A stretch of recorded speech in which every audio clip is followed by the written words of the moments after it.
Puis ça vous fait quoi de... Tu sais, parce que vous avez vécu dans le dénigrement, vous avez été rabaissé, et là, de voir tout ce que vous êtes capable de réaliser, de faire avancer, c'est-tu bon pour l'âme? C'est-tu bon pour votre fierté? Moi,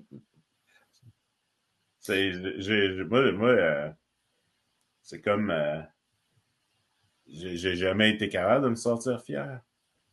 C'est pas c'est quelque chose que j'essaye de travailler, mais je suis incapable de me sentir fier. Même là, il n'y a pas une Même, petite même affaire. là, même là dans ma vie, c'est que je veux dire, j'ai Fier de ce que tu as réalisé, de ce que tu oh es, ouais, de ce que tu penses, des démarches. Pas fier. Tu n'es pas capable d'accrocher ça. c'est Ouais. comme bon, on pourrait aller en longueur, mais c'est je sais pas, c'est la journée où ce que très jeune enfant, j'ai connu une rupture émotionnelle des liens affectifs avec les adultes qui m'entouraient. Je me sentais littéralement, je me souviens, moi, d'avoir 10 ans et de me dire, cette famille-là, je suis un adopté. En dedans de moi, c'est voici comment je me sens. J'ai une rupture de ces liens-là. Puis à partir de ce moment-là, on me dit tellement, t'es un monstre, t'es un monstre, t'es un monstre, t'es un monstre. Mais pour être capable d'enlever cet effet-là des paroles des gens vers toi, ben c'est comme, OK, peu importe ce que vous dites, ne m'atteint plus. Mais cette mécanique-là a fait en sorte que quelqu'un arrive et me dit des commentaires, des Hey, bravo, t'es Ouais. ici, t'es résilient, t'es intelligent, t'es ici. Ça ne me fait exactement le même effet que si quelqu'un me dit t'es un cave. Grosse armure de carapace, là. C'est genre, il y a un drain, puis tout ça, ça va en même place. Ça me... Voilà. Toi, Josh, est-ce que c'est un peu comme ça aussi ou c'est différent? T'apprends-tu à être fier de toi?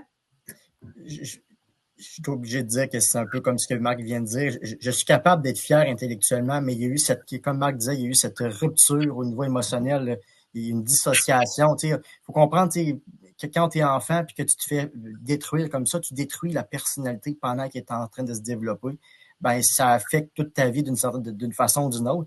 Puis, effectivement, moi, quelqu'un me fait des compliments, je suis comme, ah, merci, mais c'est un merci intellectuel parce que pour moi, pour moi, je sais pas comment je ferais autrement. Pour moi, je suis en mission. On a un combat à livrer, on le fait, puis j'ai pas d'ego plus qu'il faut. Je veux pas recevoir de reconnaissance. Je pense qu'effectivement, c'est un mécanisme de défense qu'on s'est créé. C'est-tu un manque de confiance à l'adulte ou à l'autre? L'autre qui est un manque de confiance. Tu peux pas établir de lien de confiance facilement dans les deux cas. C'est sûr que ça a un impact. C'est sûr que le lien de confiance a été détruit, mais je pense qu'il y a aussi beaucoup que la personnalité a été détruite. Tout ce qui est normal qu'un enfant développe, qu'un être humain développe dès sa plus tendre enfance, mais notre cas, on a été tout détruit. Fait que aujourd'hui, la normalité, c'est un processus qui peut prendre des décennies. Peut-être qu'on l'atteindra jamais, je ne sais pas. Mais non, c'est difficile des fois. En tout cas, moi, j'ai envie de vous dire au nom des enfants, merci. C'est ça, j'espère que vous êtes capable de le prendre, un merci, là.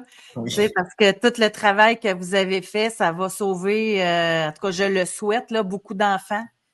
J'espère au moins que vous êtes capable de voir tout le travail que vous faites, puis que quand enfin ça va être accepté, que ça va être abrogé, que ça va faire changer les choses pour les enfants ici, là. Que vos souffrances n'auront pas été inutiles, dans le fond, Ouais. parce que ça va en épargner d'autres. C'est colossal là, comme conséquence, puis vous pouvez même pas le mesurer à quel point ça peut être colossal et positif. Vous pouvez pas le mesurer, on peut pas mesurer ça, mais vous êtes des acteurs, hein, comme je vous dis, tu le soulignes, puis des acteurs de quelque chose qui aura peut-être des retombées sur bien d'autres générations. Ouais. Mais ça, je pense qu'on en est, effectivement, on en est conscient. Puis je pense que des fois, c'est plus facile de reconnaître l'accomplissement de quelqu'un d'autre. Par exemple, j'ai beaucoup d'admiration puis de fierté à l'égard de Marc parce qu'il a tellement porté lourd sur ses épaules.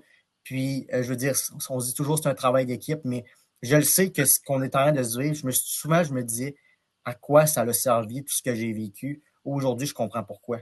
Parce que, comme je dis souvent, je serais pas capable de comprendre la souffrance des autres si j'avais pas vécu ce que j'ai vécu. Puis j'aurais pas le feu en dedans de vouloir que plus jamais il y ait d'autres victimes que j'ai puis qu'on a ensemble. Donc, on le sait qu'on accomplit quelque chose, mais on n'est pas là pour recevoir des fleurs. On est là parce que c'est nous, là. C'est notre histoire, puis je crois qu'on est ici pour une raison, puis on accomplit notre mission. Là. Ça va faire quoi, Josh? Il reste quelques minutes là au podcast, mais Josh et Marc, je sais qu'il faut attendre, faut pas célébrer avant que ça arrive, mais si un jour, bientôt, ça passe, ça va faire quoi pour vous? Allez-vous fêter? Allez-vous, je sais pas, moi, aller au restaurant, célébrer ça? C'est que comment vous voyez ça?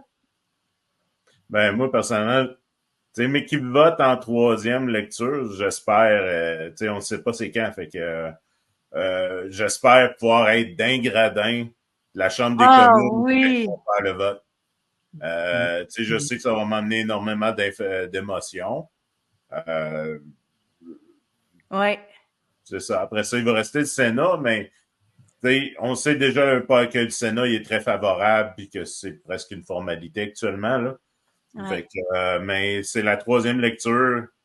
On va commencer, je pense qu'on va pouvoir commencer à célébrer à ce moment-là. Ouais. Je pense que Josée, tu vas les inviter encore. Ah oui, c'est ça que j'allais dire. C'est sûr qu'on va faire un suivi. Merci. D'ailleurs, chaque fois que Josh il m'écrit, je suis super contente. Marc, tu es le bienvenu de m'écrire aussi, mais moi, c'est un dossier qui me tient. Votre histoire me touche depuis le début, puis de voir que à travers tout ce que vous avez vécu, il vous reste de la force pour en sauver d'autres. Tu sais, c'est beau ce que vous êtes en train d'accomplir. Merci d'avoir été là avec nous aujourd'hui.